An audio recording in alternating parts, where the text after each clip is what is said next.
So this will be a talk on GI bleeding, which, how many of you use CT in practice for GI bleeding, right? And it seems that we do get a lot more cases now than we ever did, and it also seems now that no one goes to angiography without getting a CT scan first, so that part is good. And GI bleeding is a common medical emergency, 1 to 2% of all medical admissions, both combination of lower and upper GI bleeding.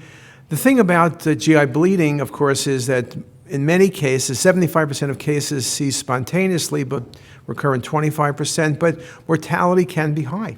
And so prompt diagnosis and specific diagnosis is critical. We talk about bleeding as upper GI bleeding, originating proximal to the ligament of Treitz, and lower GI bleeding beyond. And so typically we think about colon for lower GI bleeding. But the fact is we see lots of cases now of small bowel bleeding, whether it's from inflammatory bowel disease or it's from unknown tumors that at least were unknown to that very point. And we talk about things like obscure bleeding, but I have to admit now with CT, the number of cases of obscure bleeding has surely decreased significantly. Presentation, upper GI bleeding, hematemesis, coffee ground vomiting, melena, lower GI bleeding, melena, hematuria, occult positive stool test, or rectal bleeding.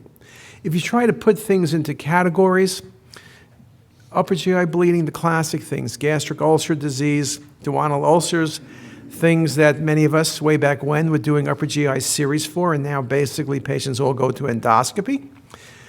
We also talk about malignancy there. And then, of course, lower GI bleeding, which in terms of imaging are things that we are the primary people for. If you look at the classic approach to upper GI bleeding, it's really endoscopy.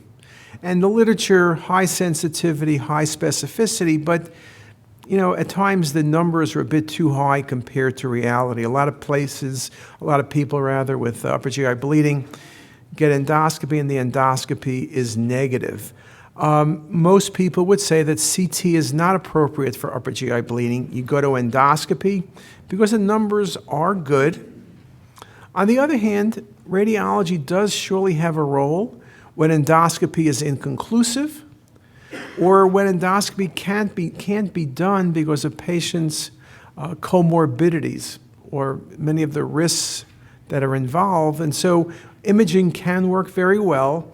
And in fact, the ACR appropriateness, and I won't go through this except to mention there are 4 different things where it shows actually that CT is very good. It's just a little bit below classic angiography, and most of the time classic CT is what's chosen from non-variceal upper GI bleeding with endoscopy revealing a source or not revealing a source, or non-variceal upper GI bleeding with negative endoscopy yet positive bleeding. And you can see in this case CTA and classic angio are equal at number 8. So you can see a lot of the things. So we do see a lot of patients. I think protocol is everything.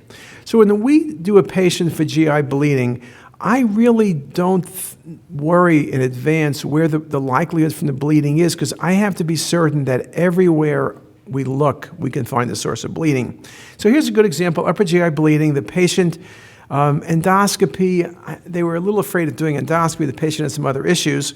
So you can see, if you look at these images, this is arterial phase. You look at the stomach, there's a lot of material in the stomach, food or retained food matter. Now, I always like to look at the fluid in the stomach because if it's high density, maybe there's a bleed, though we all know that patients who may have drinking some oral contrast, you can get fooled. You can usually, get around that. Also, patients who take certain medications, even something as simple as Maalox, can be high density. But if you look at this case, at least maybe you're suspicious, why is it high density? And then you look at the next set of images, and there's an area right here where you can see the bright blood right there. And again, I'll put a little circle on it. And as you go from arterial to venous phase, now you can see not only is there bleeding, but there's a jet of blood. And so this is one of the points I will make. When we're doing cases of suspected GI bleed, we always do dual phase imaging. Now, I will admit in most cases, I will see it both, in retrospect surely, I'll see it both arterial and venous, but I have to admit there's so many cases where it's very subtle arterially, can easily be missed, and you pick it up because the venous is much more obvious. Also, when I see arterial to venous and it's bleeding much more in the venous, I know those patients, when they go to angiography, the angio is going to be positive, will be easy to manage.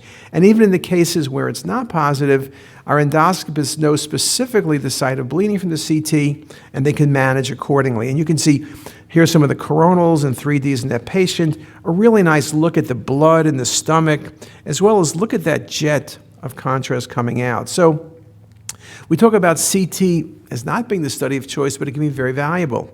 This patient also had a number of symptoms: abdominal pain, GI bleeding, and you can see in the patient's antrum, there's an area right here, which was a gastric ulcer with active bleeding. The patient eventually went endoscopy and had H. pylori gastritis with a site of bleeding. So when you're looking at patients with abdominal pain, you want to be very careful. We mentioned, and we were chatting before about giving oral contrast, and we use water routinely in the ER setting. Water is ideal, and surely if you're doing a patient who is suspecting a bleed, you don't want to be giving positive contrast because it obscures many of the things we're looking for. But in this case, you can see how nicely the bleed is seen. Another thing important about GI bleeding, and again, here's a patient who had low hematocrit. Look, we were looking, the requisition was rule out many things. Now, you have to admit, this is where it's very easy to miss things. You're looking at the axial imaging. We gave the patient oral, but look at the duodenum right there. Is that really real? Or is that just something, I don't know, I can't say partial averaging. Is it something the patient drank? Is it something else? Well, a very important, if you look again on the next axial image right here, you see some high density as well. Now, we didn't give the patient any oral contrast. Maybe they gave something on the floor, who knows? We know they didn't. But when you go to the coronal view, look how much more obvious the patient's bleed is. You really can see it nicely. The bleed's here, this ended up being ulcer, and there's the active bleed coming straight down. So an important thing to think about is you need to look, and Mike Federley spoke about this, looking at bowel obstruction before. You need to look at the coronals. 3D, I think, is helpful, but at a minimum, the coronals, because here you can really appreciate the bleeding, the active bleeding in the patient's duodenum. And the fact is, sometimes we do chest abdomens in these patients, and although we tend to look for esophagitis, I think at times CT, we don't think about how good CT is for looking at the esophagus. So we think about reflux, talk about tumor, but in this case, this patient has active bleeding. You can see very nicely right there, and there it is in the coronal view, and there it is. I did some cinematic right there and right there. So you want to look very carefully because you may see a site of bleeding that may not be what's clinically expected. So let's do some easy ones, and then we'll do a couple harder ones. So no problem, right? Everyone, T4A? Any dissenters here? So this is the one that I don't even have to show you, right? This is the one you always see in the textbook, the clear-cut one, not the ones that you ever care to ask a question about. But this one, so it's pretty close, and I see this significant reaction down here, which you can just see at the edge of the picture. So in this case, of course, I'm not going to call it, but I did step this through. I stepped this block through, and in part because the person who was grossing this case said it looked like it was positive. So that made me worry more, and so I stepped it through, and actually look now. So it's actually the tumor is really communicating just through a few cells. I would call this T4A.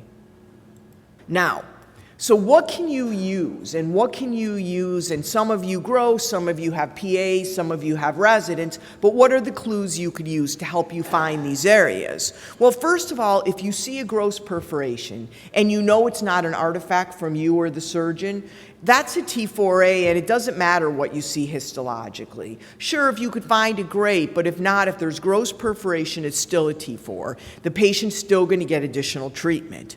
So, what are you going to look for to sample? Well, you're going to look for fat wrapping.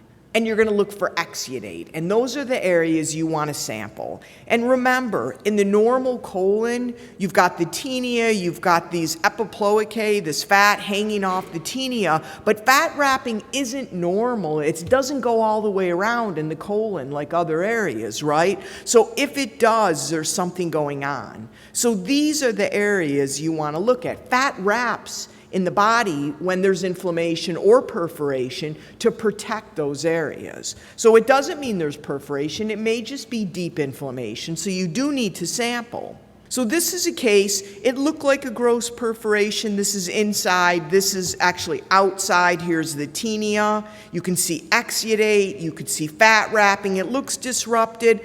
I truthfully don't think you need any more on this one. This is a perforated cancer. I guess you could question, did the surgeons tear this? But this looked real to me. But additionally in this case, we did see tumor, and we do in these cases, I don't usually ink the outside of bowel, but when I'm struggling with stuff like this, I do. It does help me. So this was right on the surface. So grossly and microscopically, no question, this was a perforated cancer.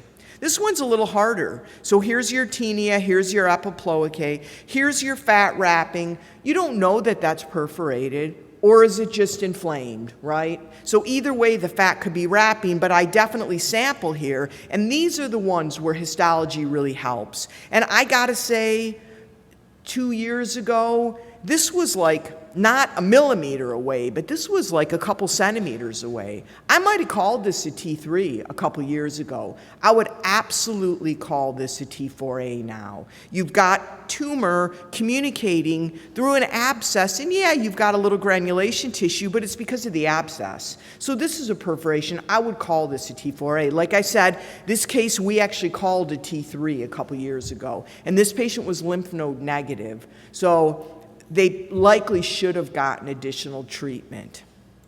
Okay, this was one where we had ink, this was one where we didn't, but you could see there's tumor pretty much through blood and nothing. T4A, no problem. This one I struggle with a little bit. Should I deeper cut it? I did. There weren't tumor right on the edge, but it's right here. Through a few inflammatory cells, I'd probably call that a T4A too. But I think this is a type of case that people probably still debate a little bit because it truly isn't communicating through an abscess, but it's through a few cells. So I think this one is probably still debatable.